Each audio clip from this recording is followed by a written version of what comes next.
మీరు ఒక video game ఆడుతున్నారని ఊహించుకోండి. అక్కడ మీ పాత్ర ఒక నదిని దాటాలి. అప్పుడు మీకు ఏ మార్గం అత్యంత వేగంగా అనిపిస్తుంది? నీటిలో నడుచుకుంటూ వెళ్ళడమా? లేదా ఒక రాయి నుండి మరొక రాయికి దూకుతూ వెళ్ళడమా? సహజంగానే దూకుతూ వెళ్ళడం మిమ్మల్ని చాలా వేగంగా అవతలి ఒడ్డుకు చేరుస్తుంది. నిత్య జీవితంలో కూడా మనం త్వరగా స్పందించాల్సిన పరిస్థితులు చాలా ఎదురవుతాయి. ఉదాహరణకు, మనం ఏదైనా పదునైన లేదా ముళ్ళు ఉన్న వస్తువును తాకినప్పుడు, లేదా ఒక బంతి మన వైపు వేగంగా దూసుకు వస్తున్నప్పుడు మనం వేచి ఉండలేం కదా. మనం నిర్ణయాలని చాలా వేగంగా తీసుకోవాలి. ఇలా నిర్ణయాలు తీసుకోవడం మన శరీరంలోని నాడీ వ్యవస్థ, నర్వస్ సిస్టమ్ చేసే పని. నాడీ వ్యవస్థ అనేది మన శరీరపు సమాచార నెట్వర్క్, అంటే కమ్యూనికేషన్ నెట్వర్క్. ఇది సెకండ్ల వ్యవధిలోనే సమాచారాన్ని గ్రహించడానికి, విశ్లేషించడానికి మరియు స్పందించడానికి సహాయపడుతుంది. మన శరీరంలోని వివిధ భాగాలను ఒకదానితో ఒకటి అనుసంధానిస్తుంది, అలాగే రకరకాల పనులను సమన్వయం చేస్తుంది. ఈ చిన్న ఉదాహరణ ద్వారా నాడీ వ్యవస్థ ఎలా పనిచేస్తుందో తెలుసుకుందాం. ఎప్పుడైనా మీరు కాలే వస్తువును తాకినప్పుడు మీ చేయి కాలిన వెంటనే మీరు మీ చేతిని వెనక్కి తీసుకుంటారు. ఇక్కడ మీ చేయి కాలిన వెంటనే మీ నాడీ వ్యవస్థ అక్కడ ప్రమాదం ఉందని గ్రహిస్తుంది. దాని నుండి బయటపడడానికి ఏం చేయాలని విశ్లేషిస్తుంది. వెంటనే మీ చేతిని వెనక్కి తీసుకోమని చెప్తుంది. ఇదే స్పందించడం. ఇందుకోసం మీ శరీరంలోని అవయవాలన్నీ అనుసంధానించబడి సమన్వయంతో మీ చేతిని వెనక్కి తీసుకునేలాగా చేస్తుంది. ఈ విధంగా నాడీ వ్యవస్థ గ్రహించడం, విశ్లేషించడం మరియు స్పందించడంతో పాటు శరీర భాగాలను అనుసంధానించి సమన్వయం చేస్తుంది. నాడీ వ్యవస్థ నాడీ కణజాలం, నర్వస్ టిష్యూస్తో నిర్మితమై ఉంటుంది.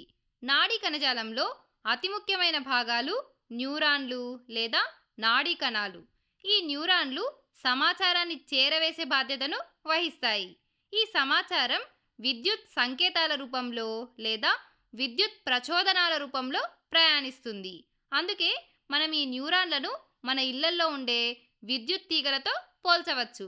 సరే, మనం ఇప్పుడు నాడీ కణం, న్యూరాన్ యొక్క నిర్మాణాన్ని మరియు అది సందేశాలను ప్రసరించే విధానం, అంటే మెసేజ్ని పాస్ ఆన్ చేసే విధానం గురించి తెలుసుకుందాం. న్యూరాన్లో ఒక కణదేహం, సైటాన్ లేదా సెల్ బాడీ ఉంటుంది.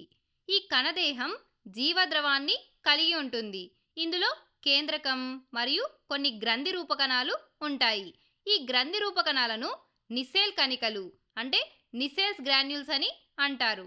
ఇంకా ఈ కణదేహం నుండి పొడవైన మొనదేలిన నిర్మాణాలు బయటకు చొచ్చుకొని వచ్చినట్లు ఉంటాయి. వీటిని డెండ్రైట్లని అంటారు. అలాగే కణదేహం నుండి ఒకే ఒక్క పొడవైన నిర్మాణం బయలుదేరుతుంది. దీన్ని తంత్రికాంశం లేదా ఆక్సాన్ అని అంటారు. ఈ నాడీ అంత్యాలు, అంటే చివరలు, తమ సమీపంలో ఉన్న మరొక నాడీ కణం డెండ్రైట్లతో కలిసి ఒక వల వంటి నిర్మాణాన్ని ఈ విధంగా ఏర్పరుస్తుంది. దీనివల్ల డెండ్రైట్లు ఇతర నాడీ కణాల నుండి సందేశాలని అందుకుంటాయి. ఆ అందుకున్న సందేశాన్ని అవి కణదేహానికి పంపుతాయి. కణదేహం నుండి ఆ సందేశం ఆక్సాన్లకు, అక్కడి నుండి మరో న్యూరాన్లకు అలా సందేశం ప్రయాణిస్తూ ఉంటుంది. సరే, ఇంతకు ముందు మనం న్యూరాన్లను విద్యుత్ తీగలతో పోల్చవచ్చని మాట్లాడుకున్నాం కదా. అయితే నిజంగా విద్యుత్ తీగలు మరియు న్యూరాన్లు ఒకేలా ఉంటాయా? సరే, ఇప్పుడు మనం వాటిని పోల్చి చూద్దాం. విద్యుత్ తీగలకు ఇన్సులేషన్ ఉంటుంది, అలాగే వాటిలో కరెంట్ ప్రవాహం నిరంతరంగా ఉంటుంది. కానీ న్యూరాన్ల విషయంలో ఇది కొంచెం భిన్నంగా ఉంటుంది. న్యూరాన్ చాలా వరకు ఇన్సులేషన్ని కలిగి ఉంటుంది, కానీ వాటిలో సంకేతాలు నిరంతరం ప్రవహించవు. దానికి బదులుగా న్యూరాన్లలోని సంకేతాలు ముందుకు దూకుతూ చాలా వేగంగా వెళ్తాయి. న్యూరాన్లలో సంకేతం ఎందుకు దూకుతుంది?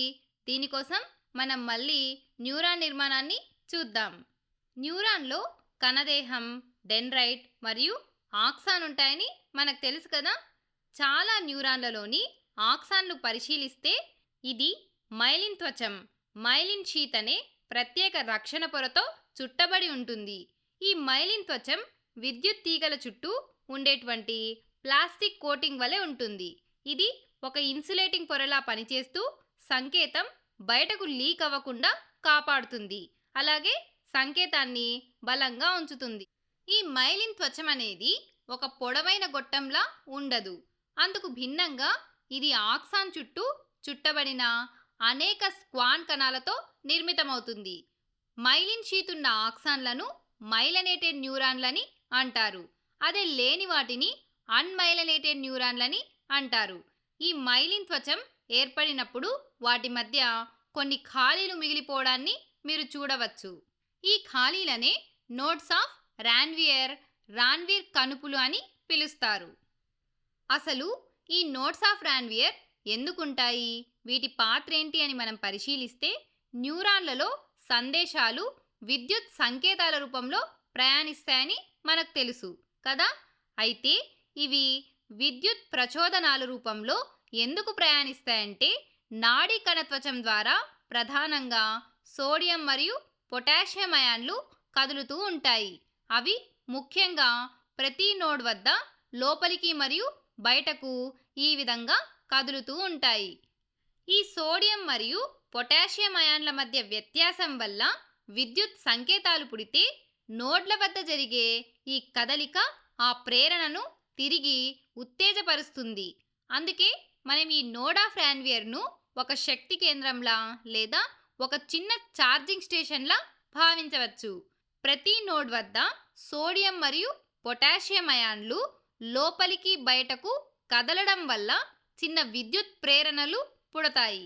దీని ఫలితంగా ప్రచోదనలు నోడ్ ఆఫ్ రాన్వియర్ని చేరుకున్నప్పుడు అది నేరుగా ముందుకు వెళ్లకుండా తదుపరి నోడ్కు దూకుతుంది. ఈ విధంగా ప్రచోదనలు ఒక నోడ్ నుండి మరొక నోడ్కు దూకుతూ ప్రయాణిస్తాయి. ఇటువంటి ప్రసరణనే సాల్టేటరీ కండక్షన్ అని పిలుస్తారు.